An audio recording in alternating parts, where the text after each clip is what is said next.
Hi guys! Welcome back to my channel, and sa araw na ito, we'll be making one of my favorite banana bread.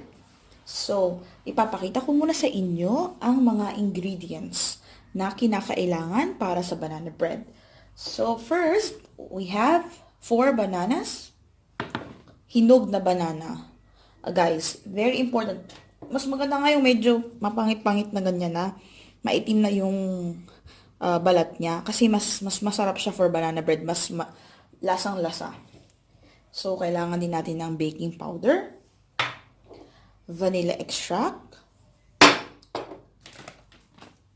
brown sugar, and white sugar. Ayun yung white sugar, mabigat kasi. O sige. Ito, white sugar.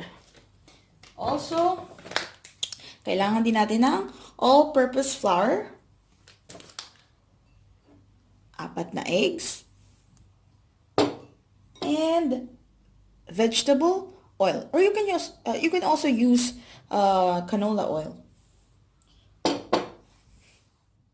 Ang unang step ay let's start with the wet ingredients. So balatan na natin tong mga saging. Ilagay natin sa bowl. Ayan guys. Durugin lang natin yung saging guys. Gumamit tayo ng tinidor. Gumagamit ako ng tinidor sa pagdurog ng saging.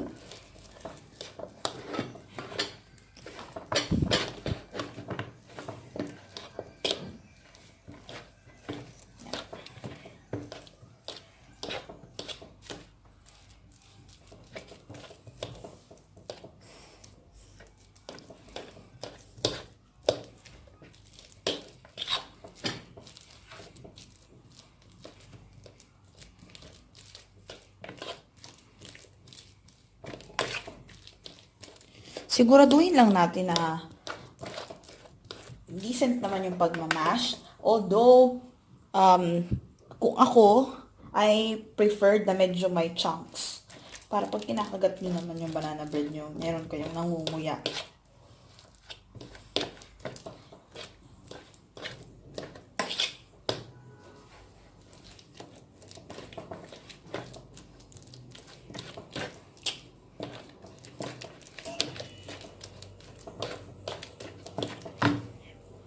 So, ayan na guys. Na-mash ko na yung banana.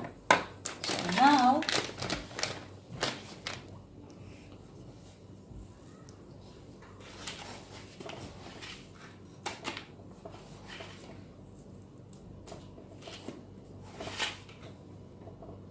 we'll be adding 1 cup of white sugar.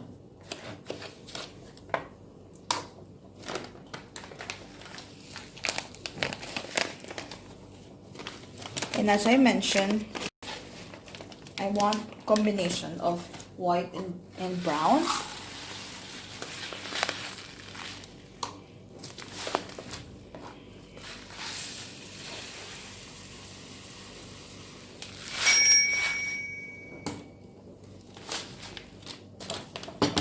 So, 1 cup of brown sugar. Haluin lang natin. Haluin lang natin, guys.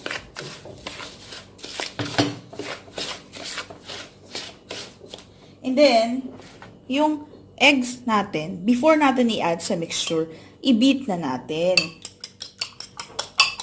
Kasi by doing that, mas may ensure na well-beaten yung egg. Instead of putting yung egg na buo, tapos dito ka beat.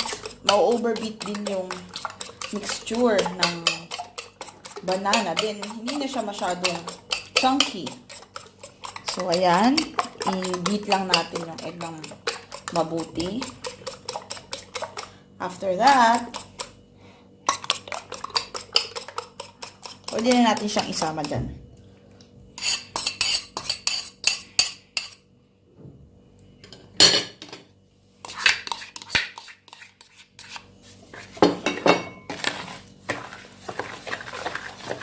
So, i-mix well.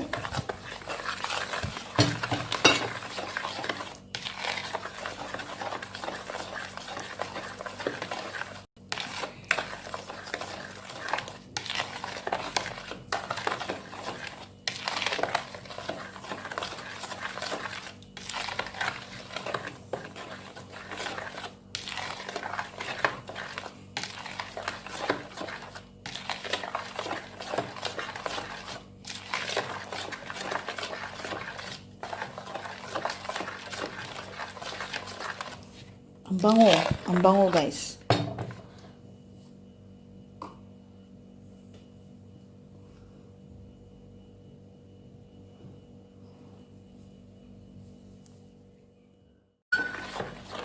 I-add na natin yung vegetable oil.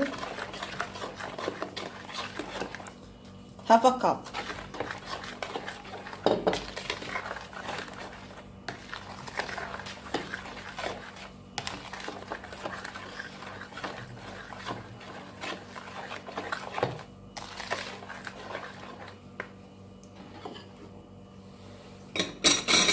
And then we have 1 tablespoon of salt and 1 tablespoon of baking powder.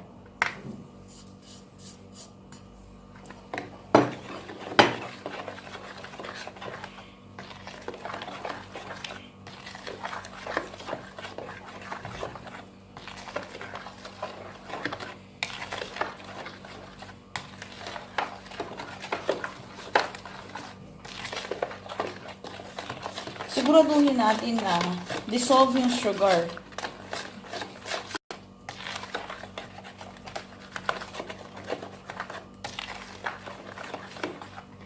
So, ganyan na yung itsura niya, guys. Now,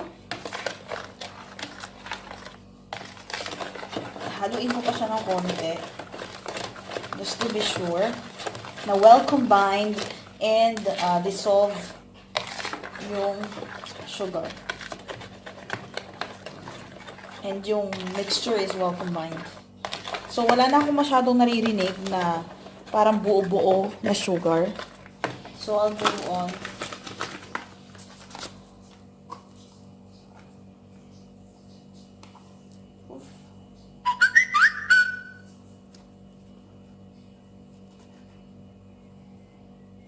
I'll be putting 2 cups of flour. That's 1.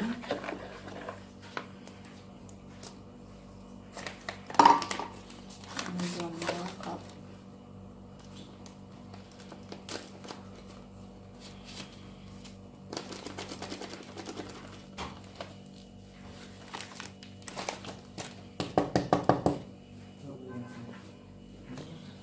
Okay, 1 more. Yan. So, 2 cups na, guys. So, mix lang, guys. We have to ensure that everything will be well combined. You can use mixer, handheld mixer, stand mixer, whichever is available and whichever is comfortable for you. But I'm using plastic big spoon lang. Sort of spatula.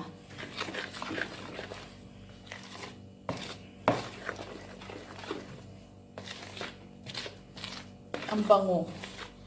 But mas babango pa yan because I'll be adding vanilla extract.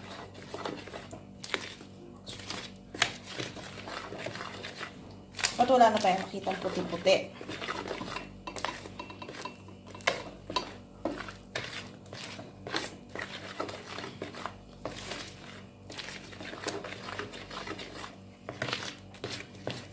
Yan na siya, guys. I'll be adding vanilla. Tansyahin ko na lang na 1 teaspoon. Added, ano lang naman yan.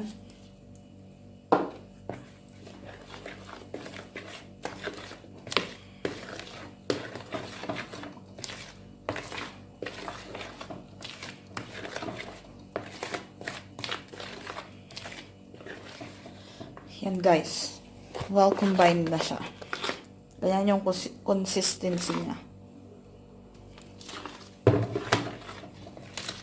So, I'll be preparing the tray.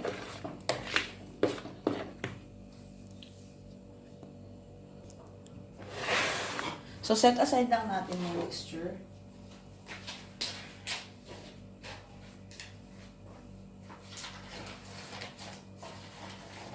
Gagamit ako ng aluminum baking tray.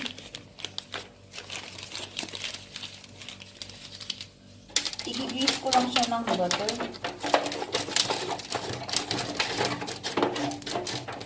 be sure na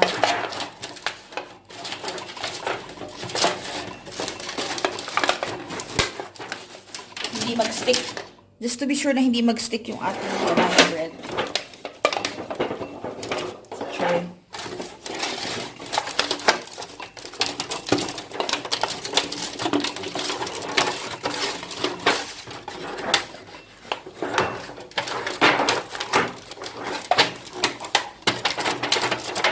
Yan. Well greased na siya.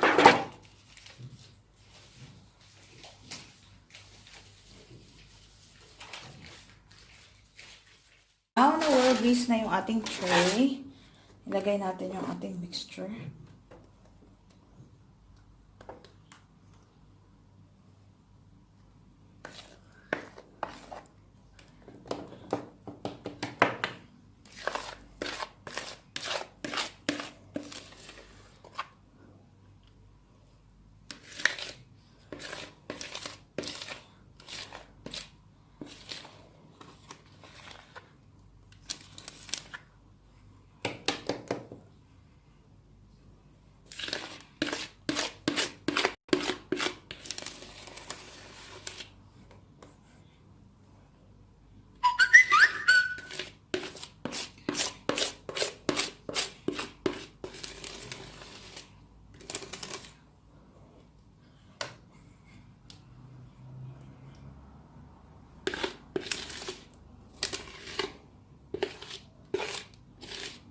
Sinasaid ko talaga guys, diba? Ayaw naman natin na may nasasayang. So, saidin natin.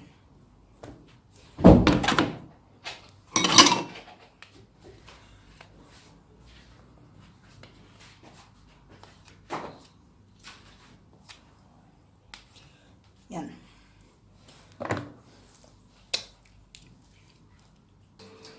So, nilagay ko na siya sa oven. And we'll be baking it for an hour. Balikan natin. Maya-maya. An hour, luto na ang ating masarap, simple, napakadaling gawin na banana bread. Papakita ko lang sa inyo. Slicean natin siya. Gusto ko makita nyo kung gaano ka-moist to sa loob. Ang hirap guys, no? Kasi hawak ko yung cellphone. At the same time, naghihiwa ako. Struggle is real. So, ayan siya guys. Yan, napaka-moist. At napaka-bango, napakasarap. So, subukan nyo na guys ang recipe na ito. At sigurado magugustuhan ng mga anak nyo na pambaon. Or kayo man, pambaon nyo sa opisina, almusal, merienda, mga asawa nyo. So, until the next video, thank you so much for watching. Bye!